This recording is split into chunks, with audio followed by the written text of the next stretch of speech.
Brought to you by Penguin.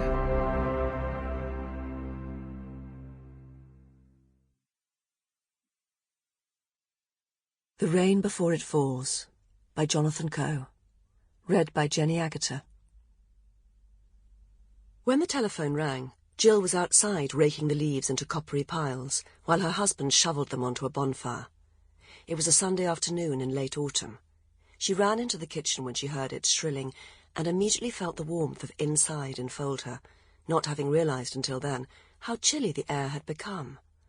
There would most likely be a frost that night.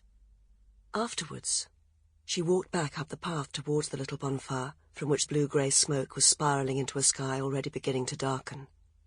Stephen turned as he heard her approach. He saw bad news in her eyes, and his thoughts flew at once to their daughters, to the imagined dangers of central London, to bombs, to once routine tube and bus journeys suddenly turned into wagers with life and death. "What is it?" And when Jill told him that Rosamund had died, finally, at the age of 73, he was unable to ward off a shameful flood of relief. He took Jill in his arms, and they embraced gently, in a silence broken for a minute or more only by the crackle of burning leaves, the call of a wood-pigeon, the murmur of distantly passing cars. "The doctor found her," Jill said, easing away. "She was sitting up in her armchair, stiff as a board." She sighed.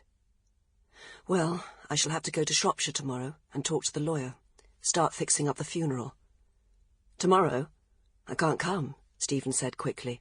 "I know. It's the trustees' meeting. Everyone will be there. I'm supposed to be chairing." "I know. Don't worry."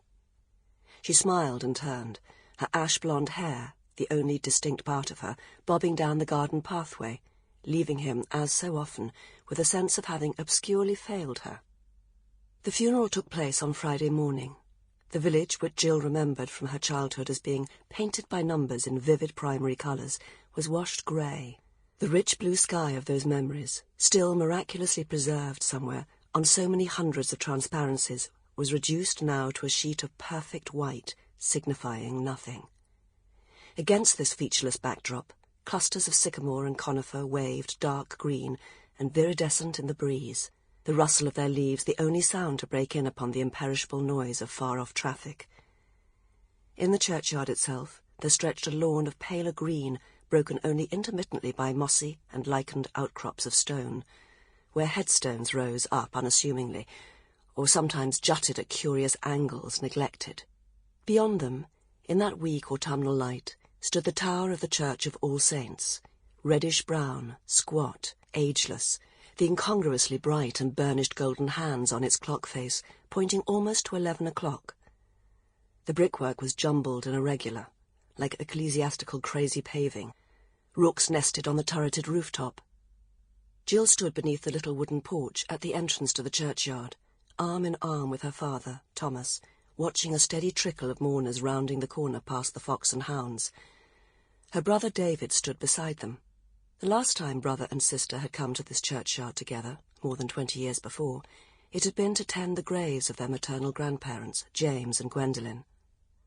That had been an unsettling visit.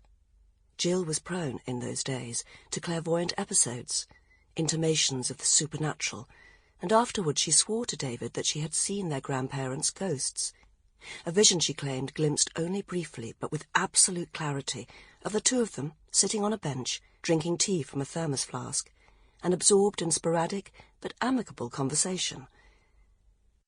David had never known whether to believe her or not, and today, somehow, it seemed tactless to mention the incident.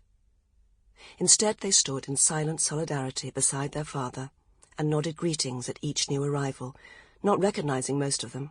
There were elderly friends of the deceased, and distant relatives, long since forgotten or presumed dead themselves. Few of those assembled seemed to know each other. It was a curiously unsocial gathering. The service was taken by the Reverend Torn, whom Jill had met for the first time only that week. During their brief conversations, she had found herself liking and trusting him, and although he had not been a close friend of her aunt's, he spoke about her fondly and well. Then, with the formalities over, a handful of mourners drifted haphazardly back towards the welcoming doors of the... Sample complete. Ready to continue?